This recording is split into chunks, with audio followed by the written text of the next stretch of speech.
qui font partie de nos familles, pour qu'eux ils puissent nous édifier. Et le pape Jean-Paul II, il a signé ce qu'on appelle l'inculturation, pour que nous puissions célébrer les messes avec nos saints. Mais vous allez voir dans les églises toujours, Laine, Clerc, Cis, Corneille, on invoque les saints de Rome. À chaque fois, on invoque les saints de Rome. Rome ne fait que s'enrichir. Non, on ne fait que faire quoi? S'appauvrir. Vous ne réfléchissez pas. Donc, vous allez enterrer les gens tous les jours, ils vont devenir des fantômes. Pendant que vous pouvez les invoquer, réfléchissez. Réfléchissez, même ceux qui ont fréquenté. Je vous raconte une petite chose, même ceux qui ont fréquenté. Même ceux qui ont fréquenté. On dit que catholique signifie quoi? Catholique, c'est un mot grec. Catholicos. Qui signifie universel. Qui signifie universel? Quand on dit que quelque chose est universel, c'est que cette chose appartient à tout le monde. N'est-ce pas? Donc catholique, le mot catholique signifie pour tous. Écoutez, ouvrez bien les oreilles. C'est français. Il y a les intellectuels parmi vous. Il y a les gens qui sont partis à l'école. Même quand il y a des gens qui sont que quand on célèbre la messe, ils peuvent faire une petite erreur. Et il disait ici que j'ai suivi ça hier. J'ai suivi ça hier. Je vous pose la question, mais c'est nous qui avions créé le français. Mais vous êtes terrible, hein? Mais vous êtes terrible. Est-ce que vous savez que c'est la malédiction? Mais est-ce que vous savez que c'est la malédiction? Tu dis à quelqu'un qui a fait une petite erreur en français. Toi, tu viens lui rétorquer, c'est ta langue? Bon, attendez, donc on va refuser que le français ne passe plus en Afrique. Parce que ça va arriver d'ici peu. Le français et l'anglais. Chacun va parler son patois. Vous tous, vous allez devenir des bêtes. Parce que vous dites que vous êtes des intelligents, vous êtes intellectuels, parce que vous parlez le français. Parce que vous parlez bien l'anglais. Vous parlez français, vous parlez bien l'anglais. Quand on va enlever ça, vous allez rentrer à zéro, vous serez nuls. Et maintenant, ceux qui parlent bien leur patois, ils vont devenir quoi? Intellectuels. C'est une réalité. C'est une réalité bien aimée dans le Christ. Alors, catholique signifie universel. Catholique signifie universel. Et c'est pour cela que je dis souvent que toutes les églises que vous voyez sont catholiques. Une église qui reçoit tout le monde est catholique. Je dois passer par là pour vous expliquer ce que c'est la sainteté. Hein. Donc vous n'allez pas supporter moi un peu, s'il vous plaît. Parce que c'est très important pour votre foi. C'est très important pour votre engagement. C'est très important pour votre avenir. C'est très important pour votre développement personnel. Catholicos signifie universel. Universel pour tous. Et c'est pour cela que l'EPC, quand l'EPC fait le credo, je crois à la Sainte Église quoi?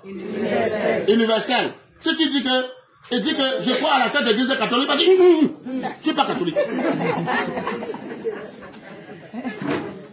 Et pourtant en français, catholique signifie quoi? Il ne sait pas qu'il est catholique, il a l'air de dire qu'il est quoi? Catholique. Et si tu lui dis que, dis à la Sainte Église catholique, il va te dire, non, je ne suis pas catholique. Quand les églises de réveil viennent, les églises de réveil, alors, ils ne comprennent rien, hein? C'est des malades, hein? Que Dieu ait pitié de toi, hein? Toi qui es dans les églises de réveil, hein? Que Dieu ait pitié de toi, parce que quand lui il monte, il dit, les catholiques.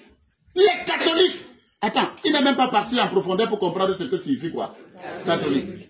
Un être humain en lui-même ne peut pas être catholique. Il n'y a que l'église qui peut être catholique. Si on dit que tu es catholique, tu ne vois pas que c'est que tu entres dans la mort. Catholique, ça veut dire universel pour tous. Si on dit que cette fille est catholique, hein, on t'a insulté. Hein. Attends, c'est moi qui ai créé le français. C'est que c'est la petite chose qui existe comme ça que vous ne comprenez pas, parce que la spiritualité n'est pas avancée. Mais maintenant, observez très bien, à l'époque, toute l'église s'appelait l'église catholique apostolique. Il n'y avait pas de l'église catholique romaine, ni l'église catholique ceci. Mais toute l'église était universelle. Rome a décidé de s'appeler église catholique romaine. Ouvrez bien les oreilles. Ouvrez bien les oreilles. Est-ce qu'une église qui peut... Est-ce que quelque chose peut être universel et appartenir encore à quelqu'un? En français, ça se dit. Ça ne se comprend même pas, même dans les profondeurs philosophiques. Mais c'est parce que nous sommes incrédules. On ne pousse pas l'intelligence. Mais je vais vous dire une chose. Je vais vous dire une chose. C'est le second danger de l'Afrique. Ouvrez bien les oreilles. Si on ne se développe pas, tout ce qu'on est en train de faire là, on veut combattre les Français. Il n'y a pas seulement les Français. Le deuxième à combattre, je ne prononce pas son nom, parce que je ne veux pas les problèmes. Mais je suis en train de vous enseigner.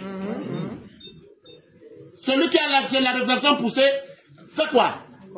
Jésus dit que les comprenants comprennent. On ne prononce pas son nom.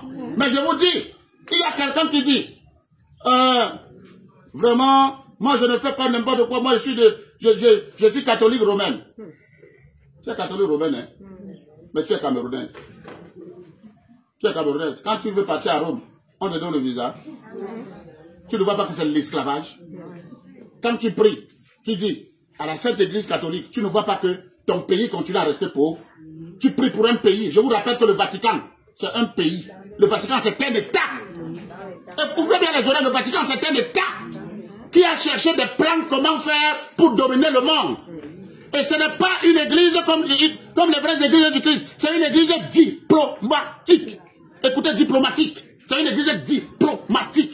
Parce que c'est les diplomates. Ouvrez bien les oreilles. Je n'ai rien contre l'église. Hein.